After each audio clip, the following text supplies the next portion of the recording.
বদলে যাচ্ছে West Bengal civil service বা WBCS এর সিলেবাস। এই নিয়ে জল্পনার মধ্যেই পরীক্ষার দিনক্ষণ জানিয়ে দিল রাজ্য পাবলিক সার্ভিস কমিশন। পাশাপাশি সিলেবাস বদলের বিষয়েও মিলেছে চাঞ্চল্যকর তথ্য। সূত্রের খবর, চলতি বছরের WBCS এ সিলেবাসের কোনো বদল করছে না রাজ্য পাবলিক সার্ভিস কমিশন। পরীক্ষা নিয়ামক সংস্থা কর্তা ব্যক্তিদের কথায় সিলেবাসে বদল আনা হলে বেশ কিছুটা সময় হাতে নিয়ে তা চাকরি প্রার্থীদের জানিয়ে দেওয়া হতো। পাশাপাশি জারি হতো বিজ্ঞপ্তিও, যার কোনোটাই এখনো পর্যন্ত করা হয়নি। ফলে সিলেবাসে বদল হওয়ার সম্ভাবনা খুবই কম। উল্লেখ্য, মোট 3টি ধাপে নেওয়া হয় WBCS পরীক্ষা। সেগুলি হলো প্রিলিমস, মেইনস এবং পার্সোনালিটি টেস্ট বা ইন্টারভিউ। প্রথমে 200 নম্বরের প্রিলিমস পরীক্ষা দিতে হয়। এতে উত্তীর্ণ হলে মেলে মেইনসে বসার সুযোগ। মেইনসের ক্ষেত্রে আবার 8টি পেপারে নেওয়া হয় পরীক্ষা, যার মধ্যে 1 থেকে 6 নম্বর পেপারের জন্য বরাদ্দ থাকে 200 নম্বর। সপ্তম এবং অষ্টম পেপারের পরীক্ষা হয় 400 নম্বরে। এই হার্ডেল টপকাতে পারলে ইন্টারভিউ বা পার্সোনালিটি টেস্টের মুখে পড়েন প্রার্থী, যার পূর্ণ মান থাকে 200।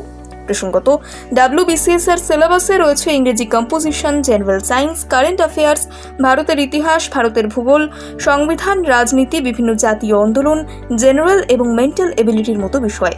সম্প্রতি এই সিলেবাসেই বড় বদল আসতে পারে বলে জল্পনা ছড়িয়ে পড়ে, যা একরকম উড়িয়ে দিয়েছে রাজ্য পাবলিক সার্ভিস কমিশন। সূত্রের খবর, চলতি বছরের জুলাইয়ের শেষে বা অগস্টে WBCS পরীক্ষার বিজ্ঞপ্তি জারি করতে পারে কমিশন। প্রতি বছর এই পরীক্ষা নেওয়া হয়। এর মাধ্যমে রাজ্য সরকারের পদস্থ আধিকারিক পোস্টে মেলে চাকরি। জুলাই বা অগস্টে বিজ্ঞপ্তি জারি হলে ডিসেম্বরে প্রিলিমস পরীক্ষার আয়োজন করতে পারে রাজ্য PSC। রাজ্য সরকারি চাকরিগুলির মধ্যে অন্যতম হল WBCS এর অফিসার গ্রেডে নিয়োগ। এর মাধ্যমে পুলিশেও পদস্থ অফিসার হিসেবে মেলে চাকরি করার সুযোগ। পাশাপাশি আমলা পদে হয় নিয়োগ।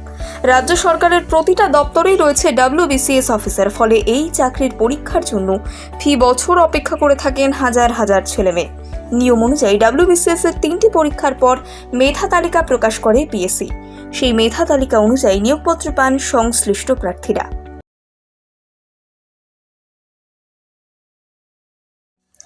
বদলে যাচ্ছে ওয়েস্ট বেঙ্গল সিভিল সার্ভিস বা WBCS এর সিলেবাস।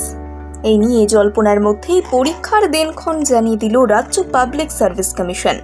পাশাপাশি সিলেবাস বদলের বিষয়েও মিলেছে চাঞ্চল্যকর তথ্য।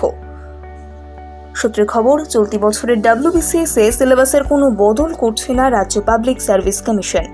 পরীক্ষা নিয়ামক সংস্থা কর্তা ব্যক্তিদের কথায় সিলেবাসে বদল আনা হলে বেশ কিছুটা সময় হাতে নিয়ে তা চাকরি প্রার্থীদের জানিয়ে দেওয়া হতো। পাশাপাশি জারি হতো বিজ্ঞপ্তিও, যার কোনোটাই এখনো পর্যন্ত করা হয়নি। ফলে সিলেবাসে বদল হওয়ার সম্ভাবনা খুবই কম। উল্লেখ্য, মোট 3টি ধাপে নেওয়া হয় WBCS পরীক্ষা।